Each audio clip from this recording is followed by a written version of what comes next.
सद्गुरू श्री ब्रह्मचैतन्य महाराज गोंदवलेकर यांचं प्रवचन 28 डिसेंबर. वैदिक कर्माच्या जोडीला भगवंताचे नाम घ्यावे. गायत्री पुरस्चरण झाल्यावर वैदिक ब्रह्मवृंदासमोर झालेले प्रवचन. तुम्ही वेदविद्या जाणणारे सर्वजण मोठे ज्ञानी, भाग्यवान आणि पूज्य आहात. इतकी वर्षे वेदविद्या तुम्ही जतन करून ठेवली, हे तुमचे फार उपकार आहेत.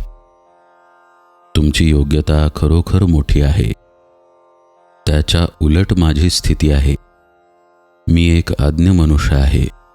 मला वेदविद्येचा गंध नाही, ग्रंथांचे ज्ञान नाही. मी रामरायाचा एक दीन दास आहे. त्याच्या नामावर माझे प्रेम आहे. माझे म्हणणे आपण प्रेमाने ऐकून घ्यावे. वेदांनी गायत्री अत्यंत पूज्य मानली आहे हे बरोबरच आहे, कारण गायत्रीच्या उपासनेमध्ये विलक्षण सामर्थ्य साठवलेले आहे. गायत्रीची उपासना करणाऱ्या माणसाच्या अंगी खरे वैराग्य आणि पावित्र्य असावे लागते. पूर्वीचे ऋषी जनपदापासून दूर अशा अरण्यामध्ये आश्रम बांधून राहत असत. कंदमुळे हा त्यांचा आहार असे. इंद्रिय संयम हा त्यांचा मुख्य आचार असे. सत्य हेच त्यांच्या वाणीचे भूषण असे. काम, क्रोध आणि लोभ जिंकलेले विरागी ऋषी ही गायत्रीची उपासना करायला खरी योग्य माणसे होती. परंतु आता काळ पालटला आहे. ज्या प्रकारचे जीवन ऋषी लोक जगत असत, त्यापैकी आपणाजवळ आता काहीच शिल्लक उरलेले नाही. ऋषींचे राहणे, खाणे, पिणे, इंद्रिय संयम, सत्यनिष्ठा यापैकी आपल्याजवळ काय शिल्लक उरले आहे? त्या काळी ऋषींनी पर्जन्य सूक्त म्हटले की पाऊस पडत असे, आणि तेच सूक्त आज म्हटले तर साधा वारा देखील सुटत नाही. ऋषींच्या अंगी तपश्चर्येचे सामर्थ्य होते, म्हणून त्यांच्या आशीर्वादाला जशी किंमत होती तशी त्यांच्या शापाला देखील होती.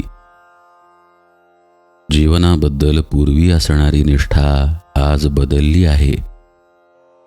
सध्या परिस्थिती अशी आहे की वैदिक कर्मावरची श्रद्धा लोकांमध्ये पूर्ववत राहिलेली नाही, आणि वैदिक कर्मे यथासांग घडणे कठीण होऊन बसले आहे.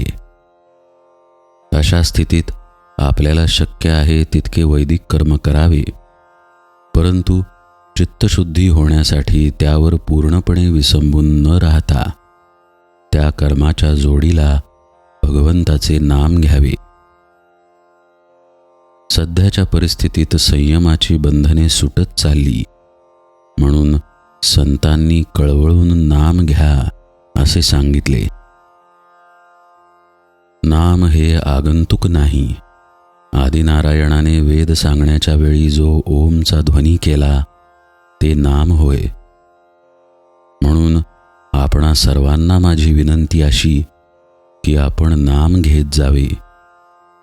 किंबहुना आपण नाम घेतले तरच वेदांचा खरा अर्थ कळेल अशी माझी खात्री आहे.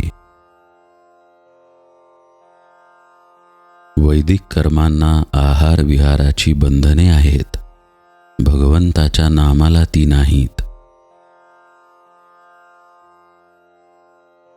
जानकी जीवन स्मरण जय जय राम.